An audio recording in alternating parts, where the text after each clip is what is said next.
Yeah, yeah. Being player by making picks stick. Yeah, we up on it real quick. We got sick with the picks, every move legit. Tune in, vibe out. This is where the clip. It's not hard to find. It's right here on the Rebel Minds. So the 10 o'clock games, which one stood out? Because for me, it was the Bucks. The Steelers. The Steelers. What did you like about that? I mean, you being biased and being a Steelers fan, I know. No, I got some cold words for the Steelers though. Okay. I didn't look at it from a bias standpoint. That defense looked pathetic. All the names. I know the chemistry's not there yet, so I'm not going to be too harsh. But they got a lot of work to do. Okay, how did you look at your ex-quarterback that used to be on your team? How was he? Because that's what stood out to me. He was balling low-key.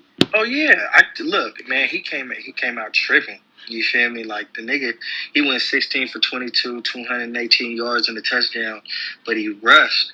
He rushed for 48 yards and rushed for 2 touchdowns. He was tripping. It's like he knew our whole little get down, which he had the upper hand on that. Yeah, he did, and what surprised me was his throws. You see, I did bet the Steelers to win the game, though. But yeah, Aaron Rodgers, he stood out, too. He was in there slinging that thing. I ain't going to lie. He was the old A-Rod, and it looked funny in a Pittsburgh uniform.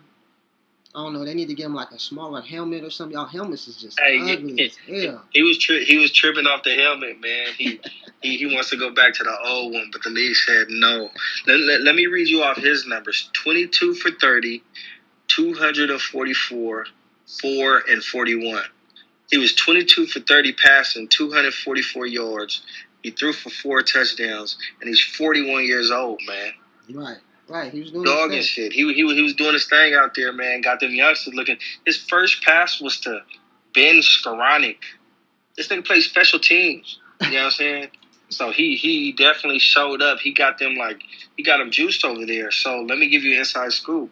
We just signed, breaking news, we just signed Jabril Peppers today on defense because Deshaun Elliott got hurt, but there's trade talks of getting Tyreek Hill. We're the front runner for getting Tyreek Hill right now. Okay.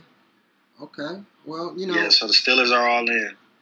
Yeah, they all in. They got 1 year to do it. And that's it. And we're gonna talk about in a little bit. We'll talk about who they play in week 2 and what we think and our predictions on that game. Right. So that was one game that stood out to you.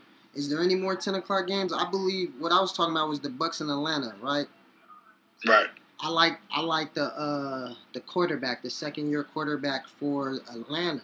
I've always liked him in college. I think he went to Washington, right? And, yeah, Penix, Michael Penix. Right, the left-hander, and he, he's taking over, a team that has weapons, and he's out there to, throw that ball, and I think he did a good job, man. The Bucks quarterback, he also did a good job, man. He's a sleeper. But I think he got a big heart. I can't remember his name. What's his name? He used to be on Baker Mayfield. Baker Mayfield, right.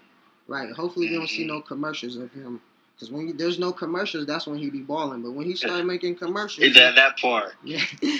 there was a time when he had more commercials than touchdowns. Right, and also a sleeper.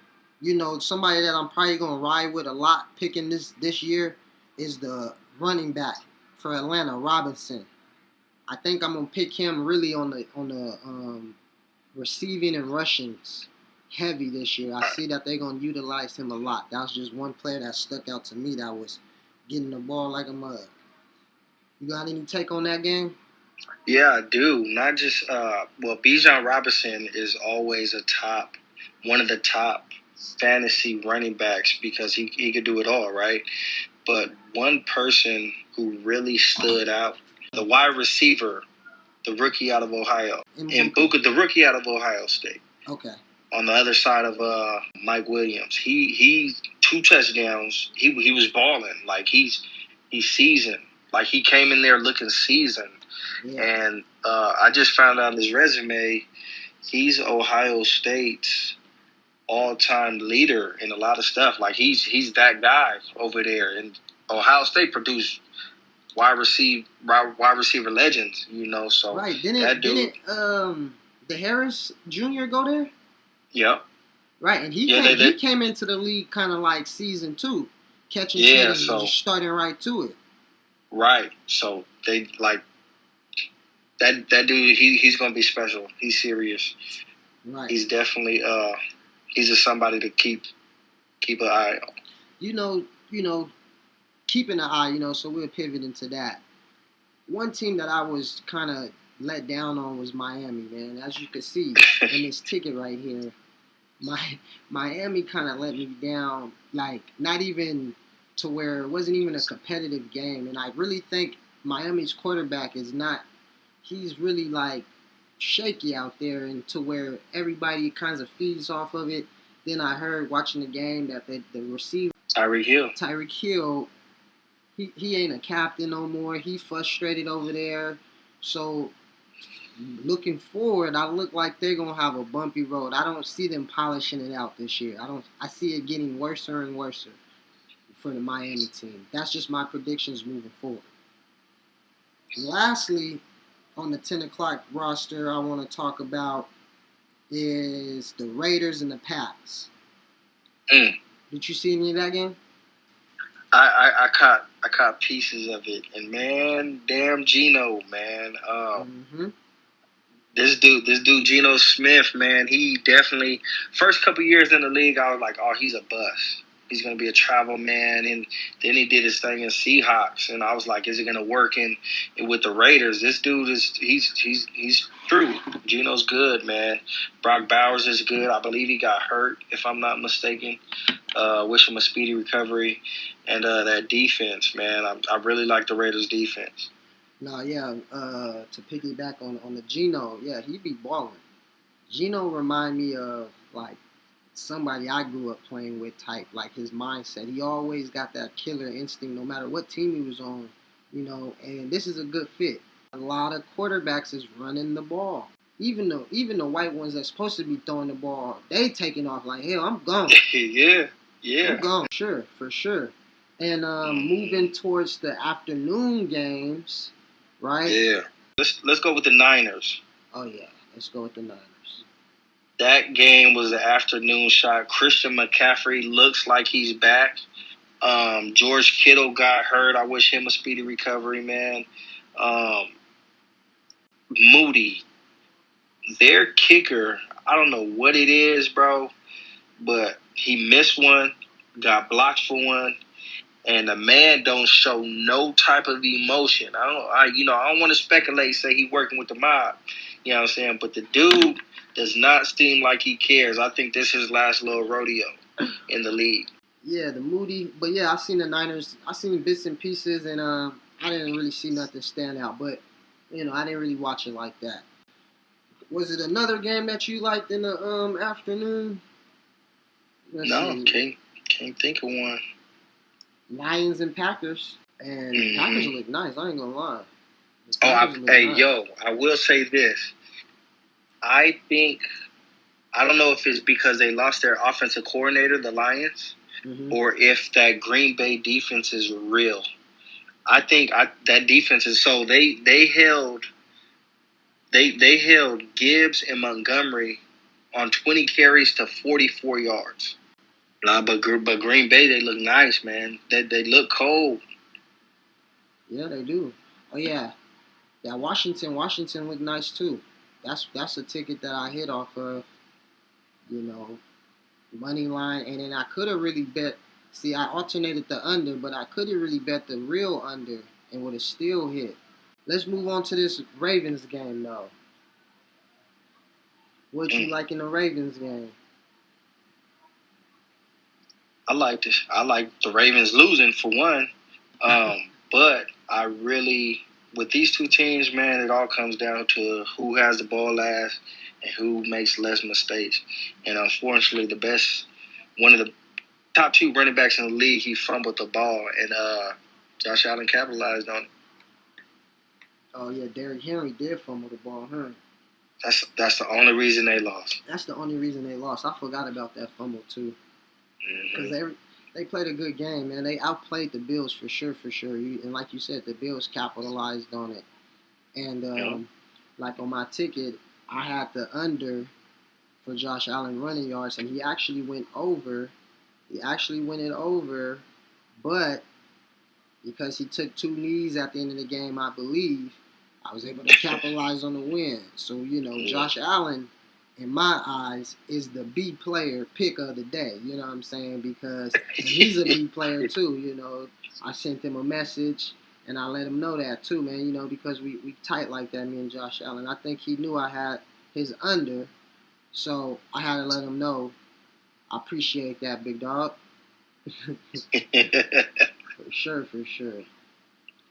Shout out to homie Josh Allen. He does run hard. All right, man. Well, yeah, that was the recap for week 1. We gonna move on to week 2, right?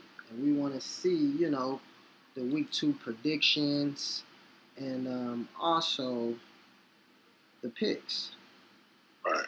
What's your picks for this week? If you was just picking the games. Well, this week, man, based off that defense and home field advantage, I got to take the Packers with a slight win over the Commanders. I believe the Steelers are going to steamroll the Seahawks. It's not going to be like last week. The Bills, they're going to smash the Jets.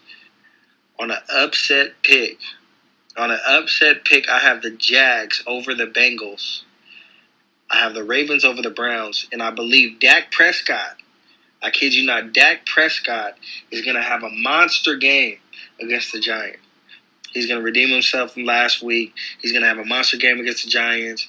CeeDee Lamb is going to catch every ball, and they're going to find a way to get George Pickens more involved. And I like the Rams over the Titans. I feel that the Rams' pass rush is a little too deep for Cam Ward. I got the Patriots. I love the way they're playing for Mike Vrabel over there.